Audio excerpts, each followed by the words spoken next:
Today we're talking wood finishes. So finally that project is done and you're ready to put some finish on it and give it that shine, that luster, give it some durability, and probably the most important step, the last step as far as projects go, and the one that's really the capper, the one that's it's like the frosting basically on the cake.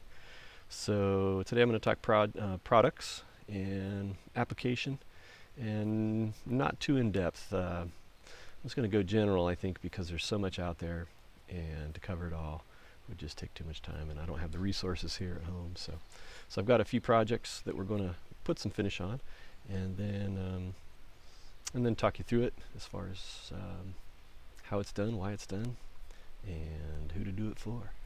So, all right, see you soon. Okay, well, let's just jump right in. Got a Stellar J over there jumping in at the same time. Well, as I mentioned, finishes, and generally finishes come last, right? And so we need to make sure that the material is prepared properly for the finish. And generally on the instructions it'll say, clean, oil-free, wax-free, things like that. But we're also thinking about making sure that we sanded things well. And so I can't think of the worst thing in the last stages of your project to see the finish go on and a blemish of some sort, whether it be glue or a nick or something in your material, and it's pretty well beyond fixing at that point. So again, make sure materials is properly prepared. Talking about safety, sometimes people wear gloves with finishes, sometimes a respirator of some sort, depending on how you're applying it, your conditions. You should do it indoors, and generally 70 degrees and 70% humidity is probably what the directions you're going to say. So it's best to stick to those, stay out of the cold days, and or the too hot for that matter. Sometimes in the sun is not the best thing as far as the application part. Use some steel wool today, 4-aught, which is your finest steel wool. And generally you would not use any type of steel wool or this gray silica carbide here with water base. So and I don't have any water base today, but water base means that you can clean up with water, which I really like. It's just not as durable. It's good for inside, and cuts down on the use of thinners and things, which is just thinners are a pain. They don't ever go away, it seems like. Do a good job. As far as applying finishes, you may see your foam brush, your regular all-purpose bristle brush. And today I think we're going to use probably the foamy and then just some rags. So that's where we're headed with our projects that I had mentioned. As far as product, of course we've got the shake can here. For certain things this could be good. And if you got surfaces that are hard to brush on, irregular, I use this in my stick furniture a lot, but it works good. Kind of difficult to use, takes a little technique. Kids like to get too close and put it on too thick, and it generally will run really bad, and then it's almost, you got to start over almost, as it really creates problems. We've got some spar urethane here. Good material, good for outside type stuff. Pretty durable. This one's a clear satin, so generally these clears, they come in satin, which is sort of a low sheen. They'll come in a semi-gloss, sort of a semi-sheen, and then they'll also come gloss. And so depending on what you want to see, the end product, you can kind of pick your shine ability. So today we're going to use this Restore finish. So on a piece of furniture that we acquired. I don't think we actually had to pay for it. It's in pretty bad shape, you'll see. But this is going to require us to use steel wool and rags to take off. Kind of a neat product. Pretty easy, so you just on and off type of thing. And it's made up to have sort of a tint. So this one's mahogany, and the tint should match the wood. And anytime you got defects in the finish, whether it be water damage or sun damage or stains and things, or scratches even, this product does a pretty good job of kind of hiding that. It doesn't take it down to the bare wood and fix anything, but as far as putting a finish over a finish, this is some pretty good stuff. So, and then one of my favorite oils is a tung oil, and we're going to go with this. This could take days, just because of the multiple applications I plan to do. So we'll see how the first one goes on. But again, one of my favorites, and it is an oil-based rag-on type of thing. Sometimes I'll foam brush it on and then rag it off, as far as wiping it off. So, sometimes we just go with the paste wax, and paste wax is going to give you that protection that it needs to keep the wood stable, basically, but not give it any color or add too much depth. Simple. Kids like to use this because it's simple. For some reason, they go with the sort of the easy route. In fact, a lot of them don't like to put finish on their projects, and I'm kind of thinking, hey, this is a material it's like your skin. It's going to keep things out and keep the product safe, and it's necessary. But for whatever reason, some people don't want to put the finish on, which is sort of the best part. And then I got some mineral oil. This is what we use for our utensils in the kitchen, as well as cutting boards. You can buy a product that says cutting board conditioner or oil, and basically it's a lot like this. It seems to be a little thinner, but with some heat this can penetrate as well. Heat meaning maybe vigor as you apply, or sometimes I've just heated it to 250 or so, just a small amount of heat, and then when I wipe it in, it seems to really penetrate, and use that quite a bit on that method with salad bowls, when I turn salad bowls on the lathe. So that's it. Our sandpaper, our brushes and rags and application, and our product. And so we're going to carry on with the project, which is the best part. All right. Well, I'll usually start off by reading the directions. It seems that sometimes they'll say, for best results, do this. And so, hey, I want best results. So the other thing is, these guys make this product, so they know how to use it the best and get the best results. And so, I think any product you're going to use, whether it be just for cleanup purposes or safety, definitely check out the directions. These are probably the only directions I read is finish directions on the back of the can. Again, because I want best results. So, well, here it is, our project. And oh my goodness, it is in some pretty bad shape.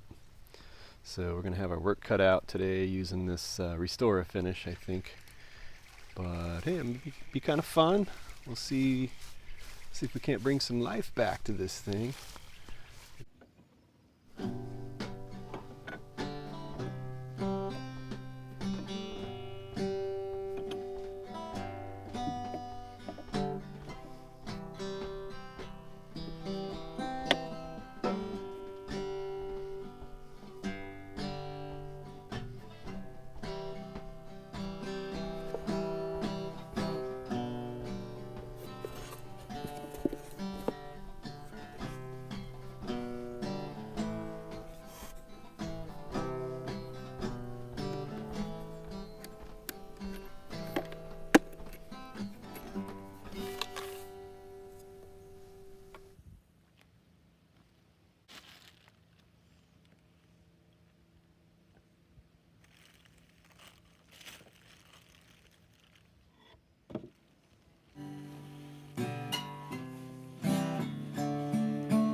Okay, here's our second project for today. This is bare wood, so it's not refinishing. This is just straight finishing, and it's a little footstool I built probably a good 20 years ago. It's been sitting around the house waiting for some finish. I think as I never felt like I sanded it well enough, I never felt good about putting finish on it. But we're going to go ahead and go with it, and this is the one we're going to use some tung oil on.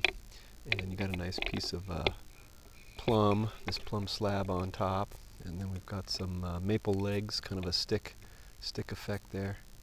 And so looking forward to this and seeing it completed.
Here's the finished product.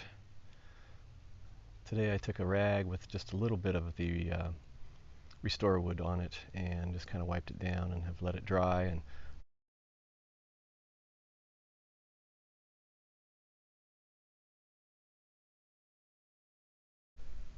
And here's our footstool with the plum top. And boy, it has never looked happier. As you saw, I went ahead and put some tung oil on it today, ragged it on, and clean ragged off.